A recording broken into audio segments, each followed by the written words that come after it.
You feel me? So he walks up, like I said, I do the look off. Boom! Trying to noodle leg his shit. Then, obviously he's strong, man. He trying to get hands on me. The defense was immaculate, y'all. Not only did I check his chin, I think his mouthpiece fell out. I don't make the rules. Bruce Lee this shit, too. So now I'm standing like, yeah, what's up? Yeah, now this shit heavy for real. I'm trying to tell you. Now what you want to do? Like I told y'all, I'm the youngest. This isn't unfamiliar territory for me. Boom. He approached me again. Now I'm mad. It was just supposed to be that. I showed you this shit real. Move around, gang. He approached me again. Now I'm mad.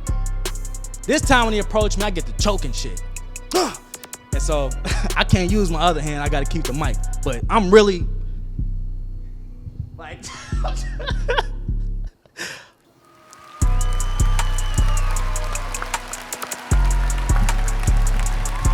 get it.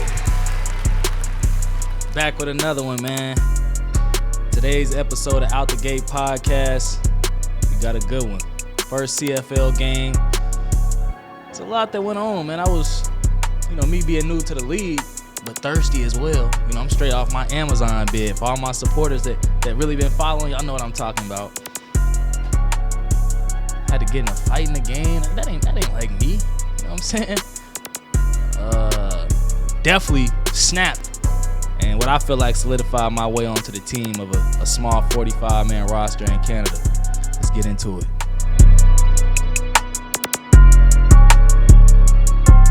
So my first CFL game, man. Really, this episode, we're going to have a combination of two games. It's two preseason games. And the CFL, for those who don't know, it's the Canadian Football League. Okay, so it's the only professional league that they have in Canada. And I'll be honest. Canada's lit. I ain't gonna lie. Pretty much every city outside of Saskatchewan, no shade, because Saskatchewan is definitely one of the most prominent organizations out there, has something to offer. People really, in the States, I feel like we sleep on Canada. It's just the winters are so treacherous, we'd rather just vacation everywhere in our country. But going out there, man, I realized a lot, like, it's real fan bases out here. People know who you are. When I was in Montreal, we had a dude come to practice every single day. Him and his dog. Old ladies at practice giving us treats after every practice. Like it was a lot of real fan bases out there. Winnipeg, Saskatchewan, like I said. But what else y'all need to understand about before I got to Canada, I was doing a real bid working at Amazon. This is the first job I ever had. And I thought it was a bright idea. I'm going to just take the normal route, go to Amazon. Stupid. You know what I'm saying? But I had to do what I had to do. Caught myself in a little pinch, I guess you could say. And I'm like, nah, something got to start making sense. I've been without any type of pay for the past 6 to 8 months. Y'all know them bills don't stop, so boom. Had to drop my ego, go work for Amazon. Humbling moment. Talking about riding in trucks, there's bottles of urine in there, Black and Mild ashes. Oh, yeah, it was treacherous. I'm walking in abandoned apartment buildings, having to do deliveries. That's one thing I learned at Amazon. Everybody's ordering from Amazon. Everybody is ordering from Amazon, man. Grass. I couldn't even see the front door. You know what I'm saying? Toys and every front yard filthy. But you got this heavy-ass package that okay, I see what's going on. Jeff Bezos really got this shit on lock out here, man. But that was a terrible experience, to say the least. Like, that's when I learned the true definition of mental health. Like, I'm coming home really just... Is this what my life has really come to? All them 6 a.m. workouts. Yeah, but anyways, before I start getting depressed all over again, got an opportunity to play with the Montreal Alouettes. I didn't know too much about Montreal or the CFL. I was familiar with it because I had a couple people through the football community that I've either been associated with through just the game itself or even a teammate. Shout out Walter Fletcher, man, great dude. So I was semi-familiar with the league, but one thing about me, I'm always going to do my homework on any situation I'm finna get in. So I did my research and got as prepared as I felt like I could without actually going out there and playing in a different league, because it's a lot of different rules. In the States, it's 11 people on the field on both sides of the ball. In the CFL, it's 12 people on the field on both sides of the ball.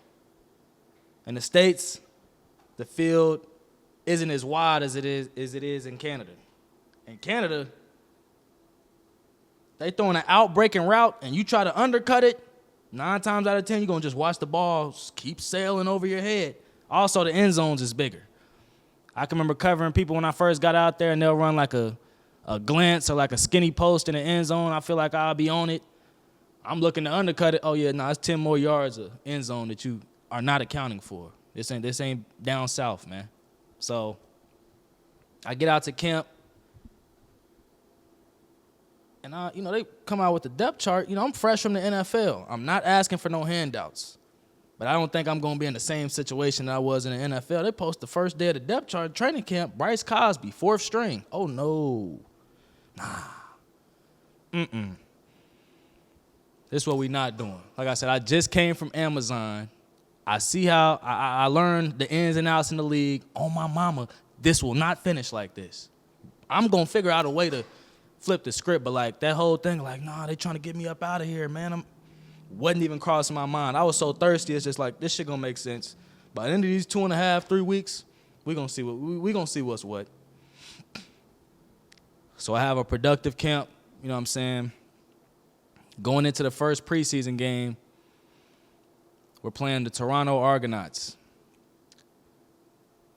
And I ain't gonna lie, I was definitely nervous before the game, because it's like, bro, I ain't played a football game in what feels like almost a year.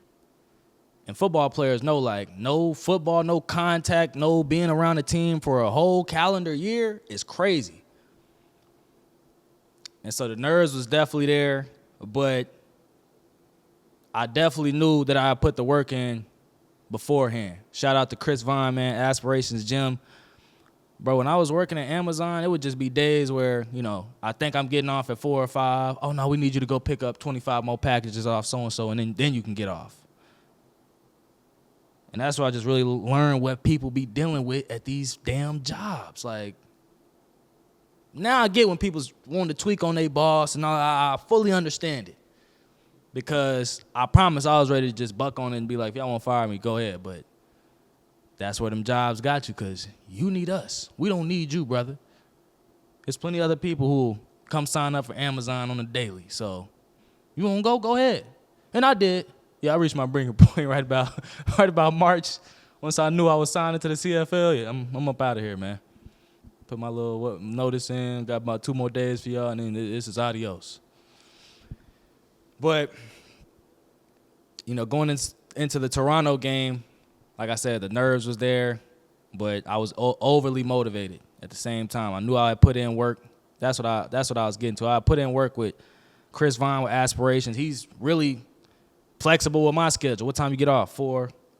Text him at 3:45. Never mind, I ain't gonna get off till 6. Cool. I'll see you at the field at 7 p.m. We out there.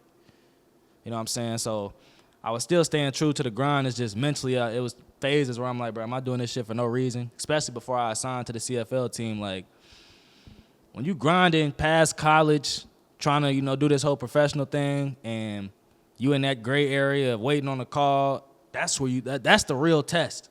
Cause like, I don't have any obligation to a team right now. This is really just a contract between me and how bad I really want this dream that I've been chasing my whole life. And so the game starts, and like I said, it's different rules in Canada. I can remember right before halftime, you can see it on the film. They're kicking a field goal right before half. I'm standing back there watching the clock tick down. 4, 3, 2, and they don't look like they in no hurry. I'm like, oh, they tripping. We finna get out of here. They finna go with no points. Just on some preseason shit, not paying attention. 1, 0. So I'm doing like this to the ref, like, hey, hey, half's over. They ain't nobody reacting, like nothing's going on. They let him kick the field goal. Field goal's good. I'm like, hey, ref, like the clock hit 0. What we doing? Like, nah, in Canada, when the clock hits 0, the offense or, if it's a special team, still has the opportunity to run one play. I'm like, oh, my God. So y'all can imagine, like, 2-minute drill. Say a team runs a play, and it's incomplete, and it hits 0 on the clock, they still have one more play. So it definitely get tricky. Another thing in Canada, every punt has to get returned. But you have to leave a 5-yard radius around the returner. So you can't be 5 yards in front of them, to the left, to the right, or behind, or it's a flag. And so the vets was trying to tell me, like, on punt, if it's a shorter punt, you need to gauge your speed running down there. Like, you can't be hauling ass, or you're going to get within 5 yards of them. It's going to be a penalty. So like I said, it's my first game. I'm really just testing it out, I'm jogging down there. It looked crazy on film because I'm catching myself trying to do this technique. And they must have got on my ass the next day in film, like, what are we doing? But they kind of understood because, like I said, I'm really trying to use the technique, but I got a hang of it later in the game. Had a great pass breakup. You know what I'm saying? I got a route earlier in the game. They didn't throw it. Got the same exact look. Dude motioned across. Gave me the little trail release option route. I'm on that. Yeah, I'm here for that. Maybe next year. Had a sack. And leading into the second game, I got to introduce this guy, man. Max Lavalley. That's his real last name. I thought it was a nickname when people was referring to him. They're like, Lavalley. I'm like, oh, that shit's hard. I ain't never heard no nickname like that. That's his government name. He's from Montreal. Or Quebec, at least. I don't want to misspeak. And, coming to Canada, like I said, just got cut from the NFL, was working at Amazon. I'm not really here to make no friends, to be honest. I'm a cool guy. You know what I'm saying? I'm not going to be mean or disrespectful to nobody, but I'm on a mission. Once I make the team, then we can worry about making friends and all that. But until then, about business. But especially me coming from the States, this is a complete culture shock. In Montreal, Quebec, the main language is French. And they pushing that on you like, nah, you need to learn this. All throughout camp, when I got to the airport in Montreal, stuff was in French. I'm just definitely out of my comfort zone. But I bring up Max because he just was always cordial with me, always looking out for me, very encouraging. I make a play on the field. Max, first one, smacking me on the helmet. Good shit, Bryce. You know what I'm saying? And like I said, he's from Canada, so it definitely gave me some more comfort knowing, like, okay, there's somebody out here who rock with me and, seems like a genuine dude for real. And Max was kind of undersized.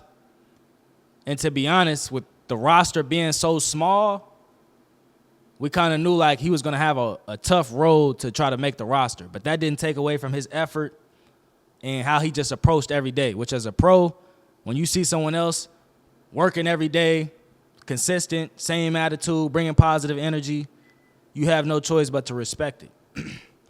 So going into the next game, we playing Ottawa. The Ottawa Red Blacks. And there's definitely pressure going into the game. This is your last opportunity to try to make the team. That's another thing I forgot to mention to y'all. Not only am I a 4 on the depth chart, I get my jersey 45. What the fuck is going on for real? Like, y'all really think I'm just a ham, huh? That's what I'm getting from all this. 4 on the depth chart. Y'all gave me 45 for my jersey number. Like, the disrespect is crazy. Nonetheless, I'm going to handle this. Don't trip. So we get to the Ottawa game. Like I said, I'm building momentum off the Toronto game. Coach is telling us before the game, like, hey, man, this is your last interview to make our team. It's only 45 spots. And what else y'all need to understand about the CFL? They have to keep a certain amount of Canadians on the active roster. Okay? On top of that, there has to be a certain amount of Canadian starters. I want to say the number's 8. And it don't matter how you divvy it up between offense and defense. 6 on offense, 2 on defense, 4 and 4, 5 and 3. Don't matter. But that's what kind of makes it tough as an American to go to the CFL and make a team. People think like they see somebody get cut from a CFL team like, oh, he must be really. No, first of all, it's ball players everywhere. If they're paying you to play sports, the talent is there. But like I said, with it only being 45 spots and off the rip because of the rules of the league, almost half the roster is filled with, like I said, Canadian players. It makes it tough sledding. And so I'm knowing, like, all right, this is my last interview. Yes, I've had a great camp. Yeah, I had a good first preseason game, but I've heard some horror stories about this league, so I'm trying to leave it for no debate. Then we get out here on kickoff. It's a dude on Ottawa. Swole, you feel me? Swole, bruiser-looking dude. Like, bring y'all's bitch ass out here. What the? What? Yeah, come on, bring y'all's bitch ass. Like, we on y'all's ass today. So, I ain't gonna say no names about who wasn't trying to get into that activity, but I'll tell y'all who was. Me, Smoke Monday, and my dog Mac. Shout out Mac, man. We all from the South. I'm not saying nothing, but it is what it is. So we woofing back like, yeah, we gonna see about that. Like, I'm with all that. Literally, though. I'm really with all that. So all this woofing, the beauty of football, bro, all this talking y'all doing, y'all know this ball's finna get kicked off and this shit really, you gonna have to stand on this immediately, right? Like, after this ball gets kicked off, them words and all that hooping and hollering don't mean nothing. I've already watched the film, brother. You know what I'm saying? I know what you really own. I've already put two and two together. So let's not fake the funk. So y'all know me. If I get the opportunity early in the game to pop it off and show the team like what I'm like, what type of time I'm on today, I'm gonna do that. No ifs, ands, or buts. It's like God just be blessing me with such great opportunities sometimes. Like it's honestly a blessing because this game, it happened as well.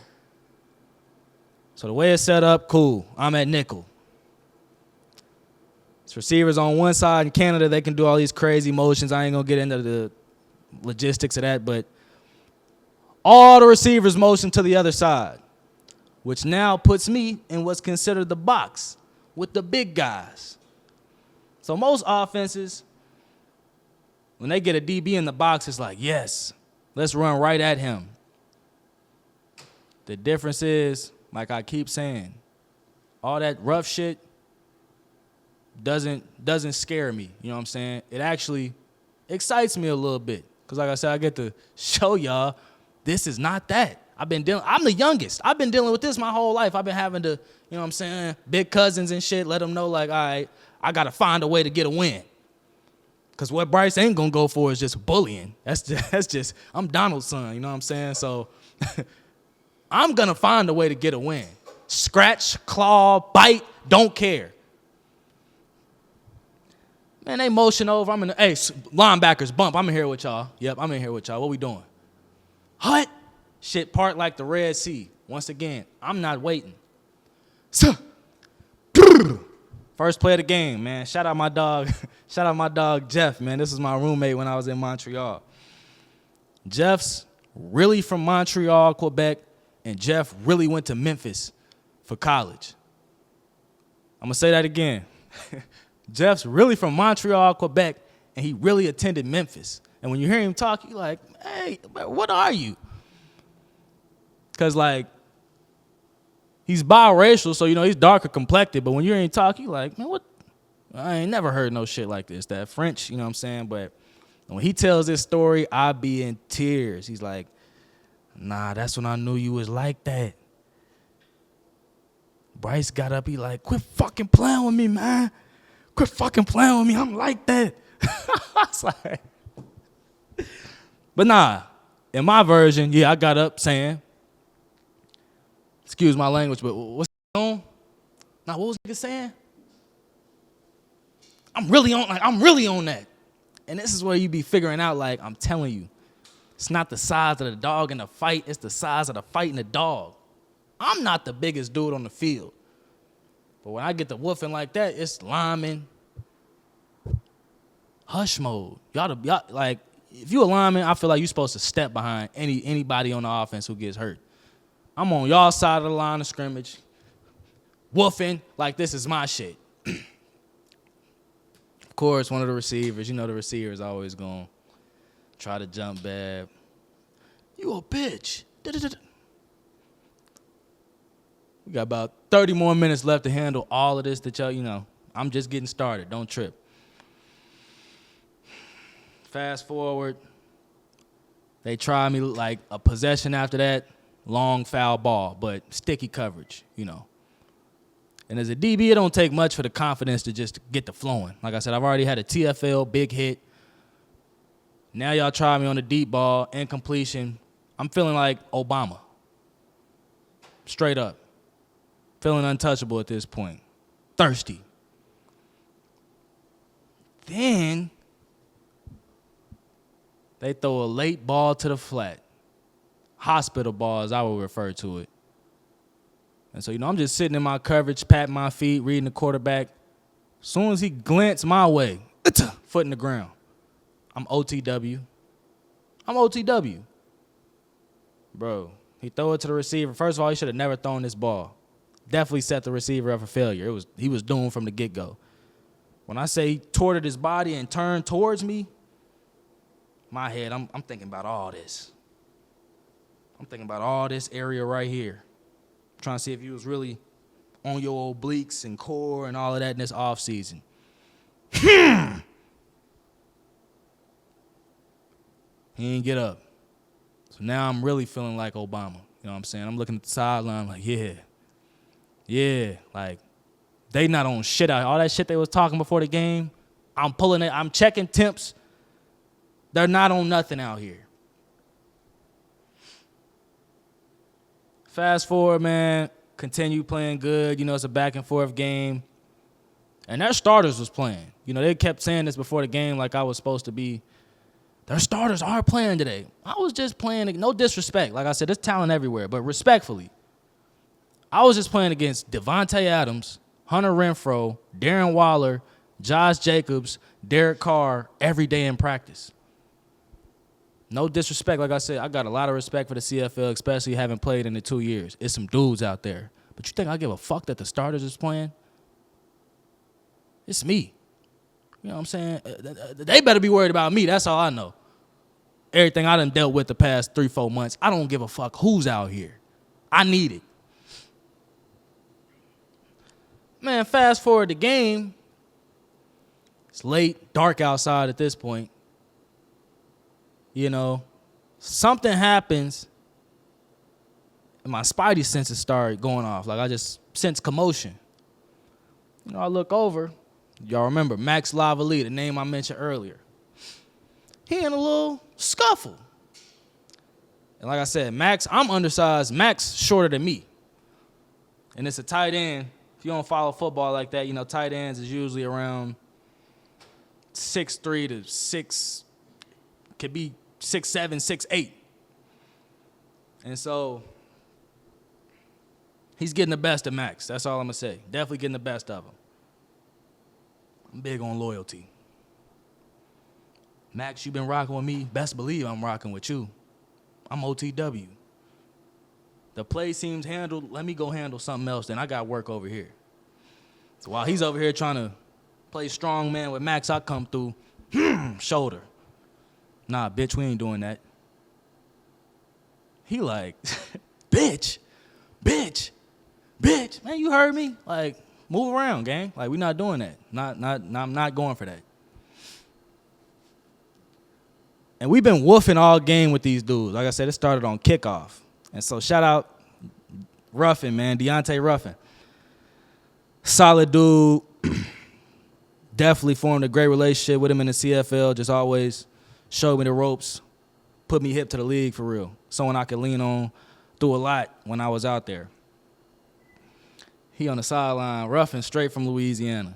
Like, listen, bro, y'all don't get into all that woofing, bro. Some of these dudes ain't even gonna be on the team, bro. Like, you don't want these people upstairs to see you really get out of character, bro. Like, you got one more preseason game, bro. Like, it's not worth it, bro. I'm telling you, son. I'm out of body still. They're like, man, I'm just saying, like, whatever type of game they trying to play, bro, we can play that. Like, I'm not, whatever they won't get into, we can get into that. I hear you, son. I hear you, bro, but I'm telling you, son, just me knowing how it is, son, just don't do nothing to, get you kicked out the game or nothing like that, son. So I'm like, all right, gang, I hear you. Possession go by. I done forgot about the situation with Max. The game going on. So we call a blitz. The dude, I called out of his name and all that. He's lined up in front of me. Like I said, not thinking nothing about dude. All I know is I'm supposed to blitz. I'm supposed to get through here. You in the way. So what? I disguise it, sneak through. You know what I'm saying? And so it's a lot of commotion. Obviously, when you blitzing, it's a lot of bodies. So I feel myself get pushed once. That's not out the norm. Like I said, when you get into the field, a lot of stuff be going on. I'm used to bodies getting pushed around. So the first one was cool. Then I felt a second push that almost tore my shoulder open, like intentional. So I look, it's dude again. I'm like, oh, what you want? Like, what you want? Like, what you want for real? And so he just got this look in his eye, like, checking my temp, like, yeah, what you trying to do now? So I'm like, I'm standing there. Then he starts approaching me. So, I went to no middle school. You know what I'm saying? Seen a lot. Know how shit can get. So, of course, I hit him with the okie doke. Me being undersized, he got the advantage. I got to get off first. Facts. So after about the first step, I'm like, all right, bet I see what it is. So he's walking up on me. I hit him with the, what I'm saying? Anybody who went to public school, y'all done seen this one. The look away, like, what you trying to do? Like, a dude look away and then fire on somebody, hit him with one of them. Like, what you trying to do? And so when I came to strike, I'm coming with crown and helmet, and I'm trying to catch him in all of this area right here. I'm trying to catch him in all of this area. No faking. You feel me? So he walks up, like I said, I do the look off. Boom! Trying to noodle leg his shit. Then, obviously he's strong, man. He trying to get hands on me. The defense was immaculate, y'all. Not only did I check his chin, I think his mouthpiece fell out. I don't make the rules. Bruce Lee this shit too.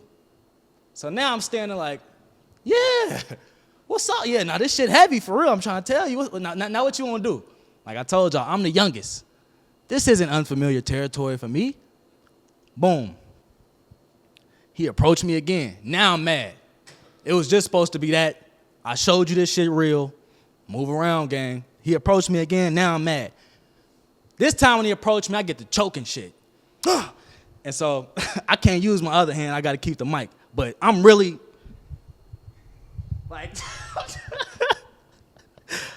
on my tippy toes, though, like really trying to get with dude. You feel me?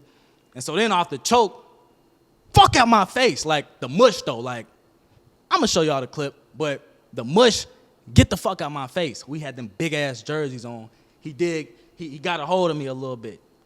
I'm like SGA with the counters, though. So when I seen like, all right, the tides is turning, I'm starting to, lose I promise y'all, I snapped out of it. Roughing, he got in my head like, it ain't worth it, bro. That's all I heard, because I'm telling y'all, when I said I had a right coming from hell, like soon as I felt me getting like this was ready and locked and loaded. I'm finna torque that hip, and then it was just finna get real precise after that. His teammate ended up breaking us up. So when his teammate like kind of turned me a little bit, my back turned. Remember my dad called me after the game like, man, don't ever turn your motherfucking back on no fight. I'm like, Dad, dude, now you did exactly what you were supposed to do. And I seen dude trying to break y'all up, but man, look. When I turn my back, I turn back around. All I see is him wobbling and fall. Oh, you done messed up. I don't know how you fell, gang, but I'm taking all my wins. I'm taking all my, man, excuse my language, y'all, but this, I'm trying, y'all know me, I'm going to be authentic about what really happened. Man, look, when I seen it fall, I'm like, bitch ass nigga, get your whole ass up. Fuck wrong with you, man? Like, and this is what's crazy. The refs wasn't doing nothing. And I figured this, like, I ain't never had this as many issues in my football career. And don't get me wrong. Like I said, I was on some thirsty, like, my mentality was definitely different. Like, I'm willing to go to whatever links people won't go behind making this team. But I don't know if, because, in Canada, hockey is the prominent sport. Hockey's number one. So I don't know if it's because of that culture and what they be having on the hockey rink where they just get to really throwing them and people just move out the way. But I'm like, oh, so y'all really want Bryce to protect himself out here? Because really off the first little, the ref should have been like, hey, y'all tripping. Like, bro, the refs wasn't helping. It was a vet, Aaron Lynch. You know what I'm saying? He signed to the team like middle of camp. Some vets to come to the CFL, it'd be hilarious because they're like, man, I just got a call. I was doing this little side gig working. I said, I figured, what the hell? You know what I'm saying? So I ain't never been out here. I thought I'd give it a try, but he probably like 30-something at this point. You could see him on the video literally just watching us get busy, and he just like, young dude's tripping. He ain't trying to come intervene at all. But I'm like, damn, so ain't nobody going, you know what I'm saying? Not that I need no help, but like usually after it get to a certain point, somebody intervened. Wasn't none of that. It was a preseason game. I mean, we ended up losing, but I mean, preseason game, it was what it was. I definitely, they knew who I was by the end of the game, for sure. After that, that was like my first time actually going to the city of Montreal that night. Remember, we just got back to the city super late. And the next day is cut day, so you're trying to see, if you make the team, if you don't. But I was at ease with my performance and how I played during camp, but you just never know with this business. And I had experienced being cut multiple times before this, so it was definitely some PTSD. The next day, I can remember waiting in my room, dolo, looking out the window, like waiting for the time to be. They said you'll know by 4 p.m. About 3:55, I'm like, it's looking green. End up making the team, man.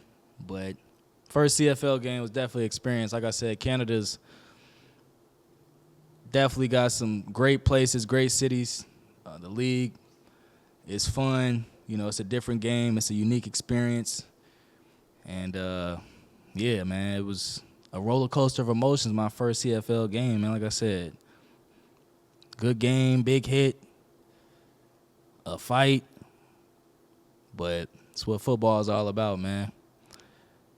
If you spent the time to watch this episode, I want to say thank you. Like I said, you could be doing absolutely anything. I appreciate you tuning in. Please like, comment, and subscribe. I don't ask for too much.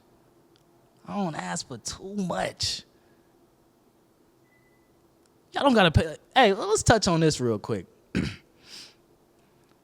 There's people on my content via IG, TikTok, then like 30 videos. Still ain't hit that follow button. Like it's a subscription. Yeah, $5.99 to follow. Hey, man, quit. I should start calling y'all out. And I won't do this too. Something I won't start doing at the end of these episodes. Just leave y'all with a message, man, because I feel like with the more I've tried to expand my content, people have really enjoyed the motivational stuff and, just more real life conversations. And so, I'm going to try to change it up on here and finish with just speaking from the heart, speaking from the mind, and trying to talk to myself and talk to y'all because, I try to be authentic and genuine with everything. I'm not just preaching to y'all like I got things figured out or I'm the best thing since sliced bread. But I would say today's message, simple, plain cut, believe in yourself. Believe in yourself. My dad used to always tell me, if you don't believe in you, then why should anybody else? And simple, but it's true because, we can sit and complain about opportunities we aren't getting, but I can I can genuinely say, you know, I've felt like I should have an opportunity, but haven't been in a mind frame or a state where I 1,000% believed in myself. Like it was doubt in this area, or I was anxious about this. I wasn't fully mind, body, spirit, 100% belief in whatever it was that I was doing, whether that's points in my football career, or stuff with this, you know what I'm saying? So what I do feel like that has helped me as far as just, I know at times, yes, I can convey a confidence, and I try to exude confidence, but I do feel like that comes from failure. You know what I'm saying? I've failed time and time and time again. This episode was about a win, but I just told y'all about the failures I dealt with before that W that had me primed and ready mentally to go get one. Because like I said, I had dealt with real losses. And when you've dealt with real losses, and if you dealt with them enough, you learn the cycle and the roller coaster of life. I've won again. I've had rough patches, you know what I'm saying? But if you play the game long enough, you see that you'll get on the winning side again if you stay consistent, intentional, and pursuit of better of yourself. As long as you're trying to become a better version of yourself, I feel like your win is coming. And I can't sit here and promise you that it's going to be in 3 weeks or 3 days. It might be 3 years. It might be 13 years. But if you steady trying to improve, the person you become, the lessons you learn, and what you get molded into, by the time that win does come, it's going to make it all worth it. I'm speaking from experience. It's going to make you look back on them hard times and be appreciative. And it's going to, like I said, give you an extra chip on your shoulder, because it's like, man, I done overcame this. It's a gallery of stuff that you can now look back on and be like, anytime I'm going through something, hold on. You was working at Amazon, Bryce, like really fucked up mentally. Motherfuckers damn near keying at you because you back in the city, all that. Shook back from that. You got cut from the NFL. You shook back from that. You done had 4 surgeries. Broke a collarbone behind this shit. Still got to where you was trying to go. I'm from Louisville, Kentucky. I ain't from L.A., some big Dallas. I ain't from New York. It's not a lot of hope or promise here, but it was enough for me to believe that what I was trying to achieve was achievable. I seen one person do it. That's all I needed to see. And so believe in yourself, man. I'm telling you, it's everything in the world gives you a reason not to. You got to be your biggest supporter. If you believe in you, I believe in you. Till next time.